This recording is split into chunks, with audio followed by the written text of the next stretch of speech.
9 horas, y después con la semana extendida del 6 al 9 de octubre. Bueno,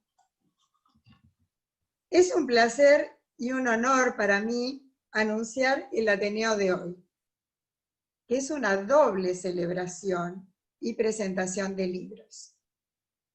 Uno que cumple 25 años de su primera edición, Pensar la herencia, del doctor Leonardo J. Glicky, y uno recién editado de la escribana Cintia Manis, Si lo hubiera previsto.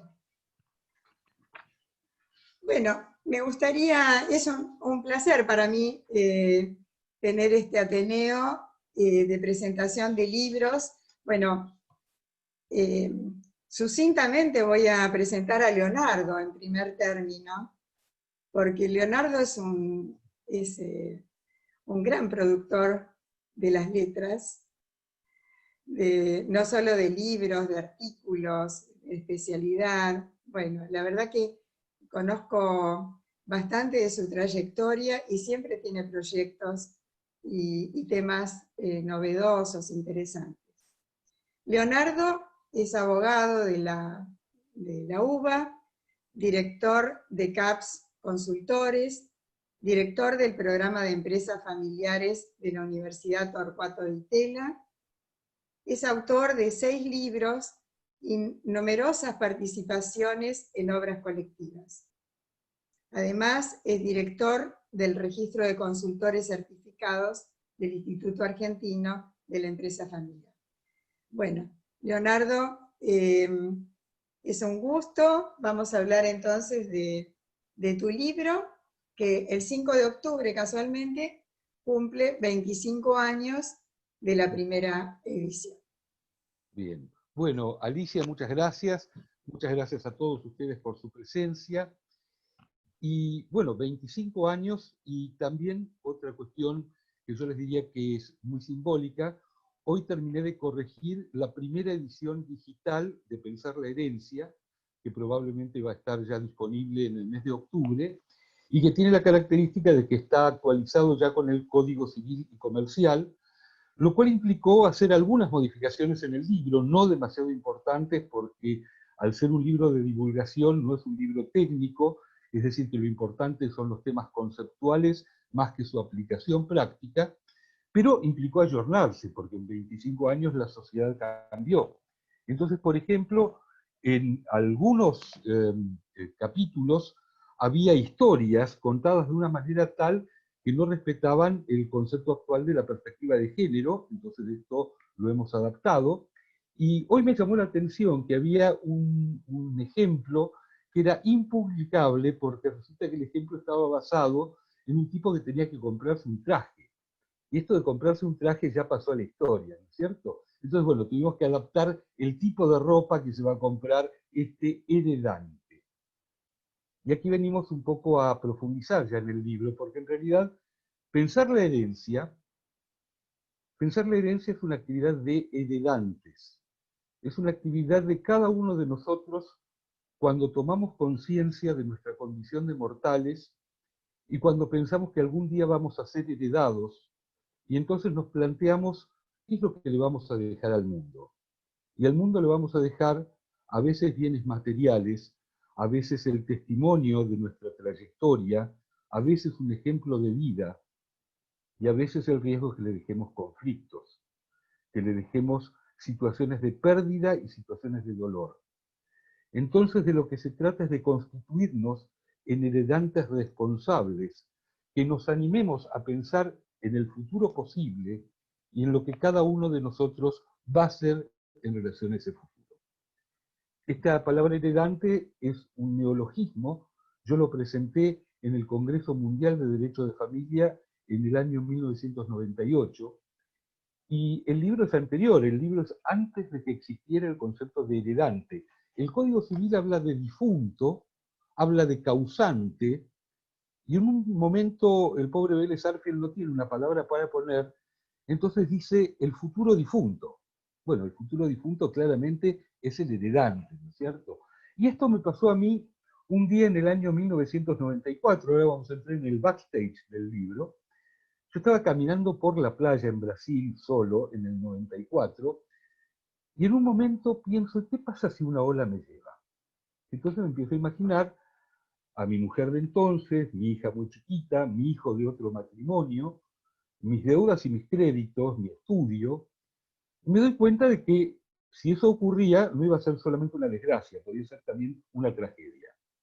Entonces vuelvo movilizado al hotel donde estaba, donde afortunadamente había un grupo de amigos abogados.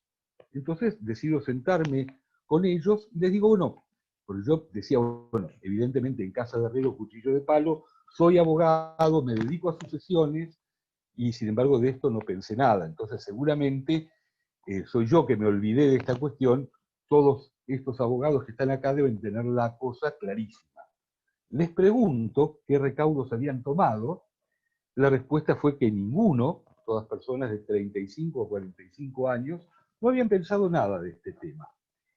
Y la más lúcida fue mi amiga María Alicia, que me dijo, Leo, lo que pasa es que de esto no se habla, de esto no se piensa. Y claro, si el libro se llama Pensar la herencia y no se llama De esto no se habla, es porque poco tiempo atrás había salido una película que justamente se llamaba de esa manera, De esto no se habla. Pero lo cierto es que en el año 94 no se hablaba de la herencia futura porque era sinónimo de codicia. O, mucho peor, era una especie de adelantamiento de una desgracia que iba a ocurrir. La idea era que esto iba a traer mala suerte. Entonces, ese fue el desafío, escribir un libro basado en las historias que yo había vivido como profesional, donde las cosas habían terminado mal, y lamentablemente en todas aquellas en las que yo intervine como profesional, aunque yo haya ganado el juicio, las cosas terminaron mal, porque a partir de la sentencia o a partir de la demanda, muchas veces hubo padres que no pudieron volver a hablar con sus hijos, o tíos que no vieron más a sus sobrinos, o empresas destruidas. Entonces, el desafío de pensar la herencia fue justamente imaginar todas aquellas cuestiones que habían ocurrido y que con una mirada diferente podrían haberse resuelto. Porque yo tenía todavía en esa época el recuerdo de una teoría que se estudiaba en derecho penal, que era la teoría de un tal Lombroso, que decía que el delincuente era alguien fácilmente imaginable, fácilmente identificable. ¿Por qué? Porque el delincuente tenía orejas puntiagudas, tenía una mirada torva, tenía la nariz de una forma determinada, y eso automáticamente lo iba a llevar a delinquir, y eso era lo que iba a permitir identificarlo. Bueno, mi conclusión fue que la teoría del Lombroso no era aplicable a los desastres sucesorios. Quienes hacían desastres sucesorios eran gente como uno, para mencionar otra película que conocemos. Gente aparentemente normal, muchas veces gente con muy buenas intenciones, pero que había cometido algún error grave. Y normalmente ese error grave había tenido que ver con sentirse inmortal o con minimizar los conflictos que había en su familia. Y en este momento quiero conectar, quiero de alguna manera asociar con una escena que viví cuando presenté otro libro mío, llamado Los Hermanos en la Empresa de Familia, que lo presenté en el IADEF, en el Instituto Argentino de la Empresa Familiar, y cuando había terminado la presentación y ya estábamos en la parte de los bocaditos, yo a toda costa quería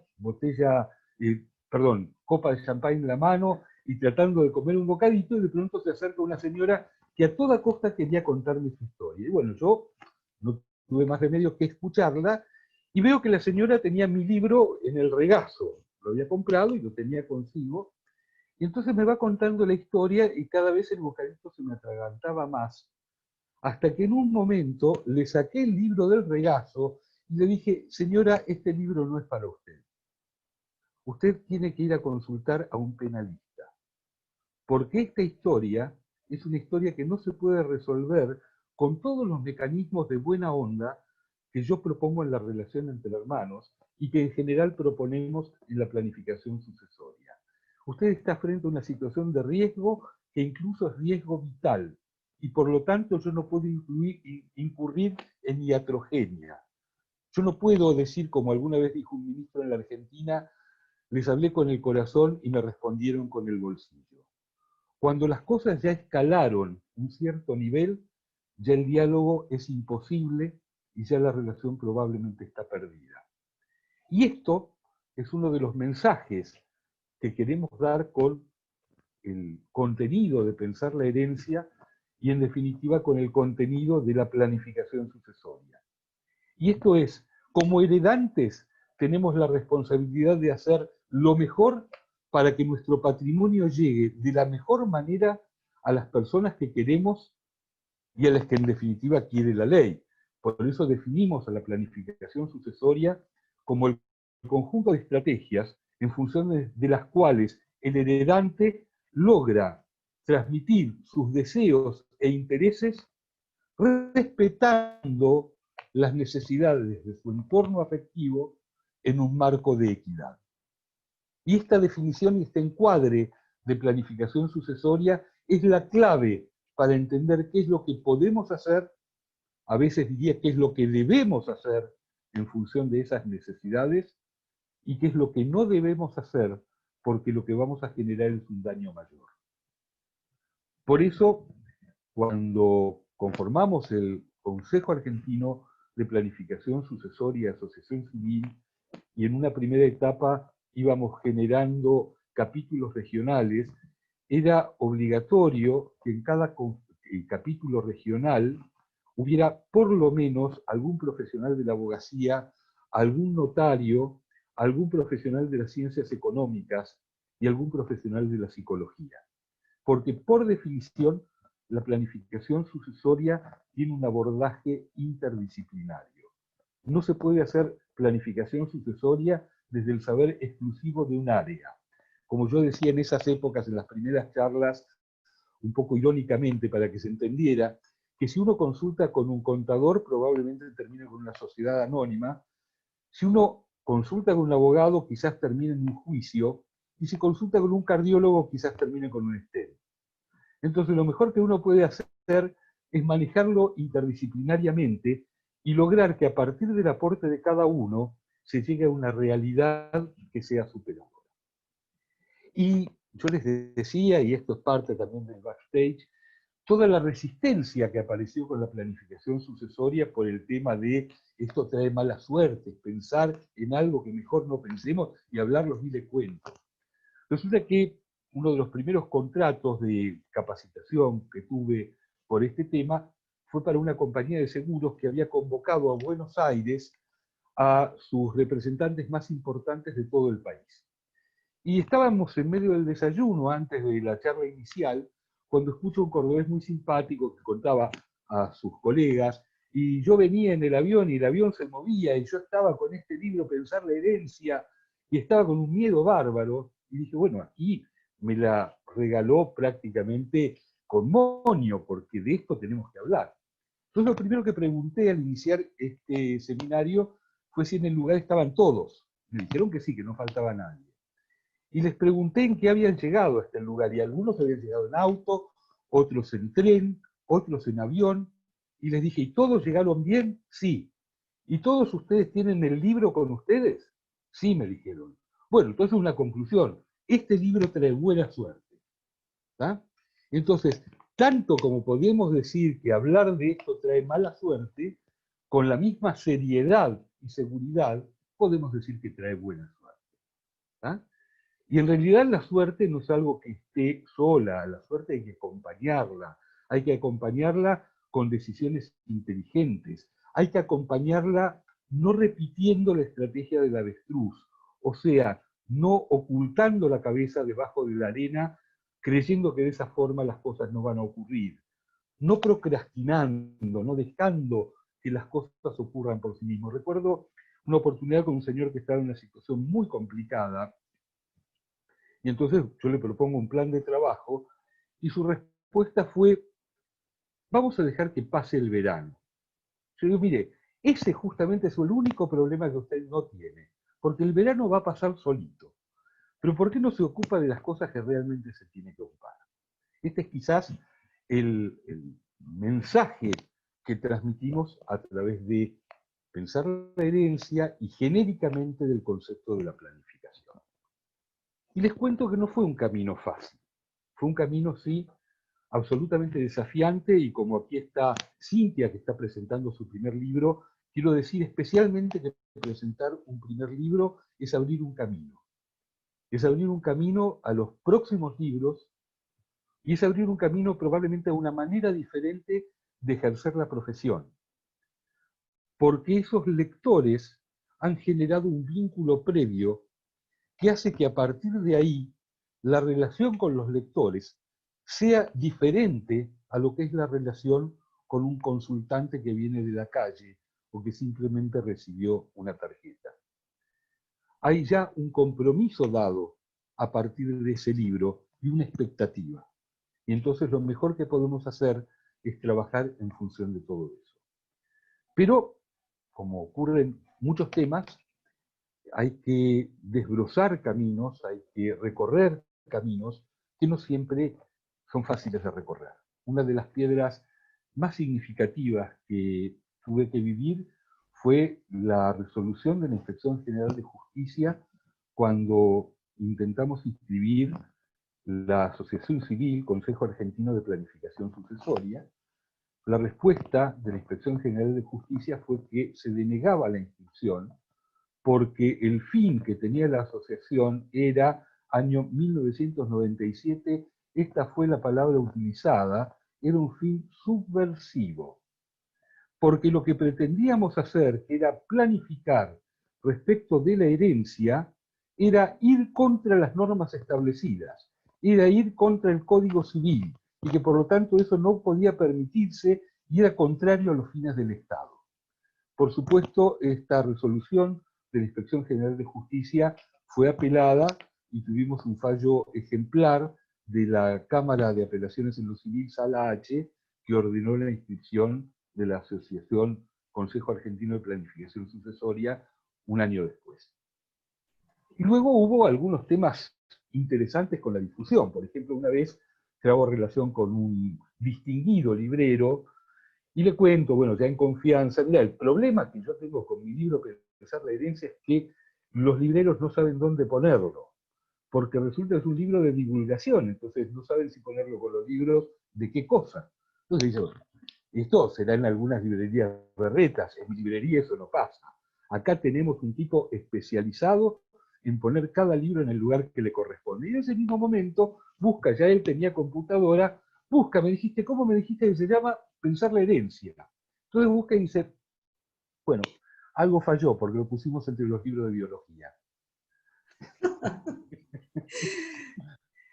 Leonardo,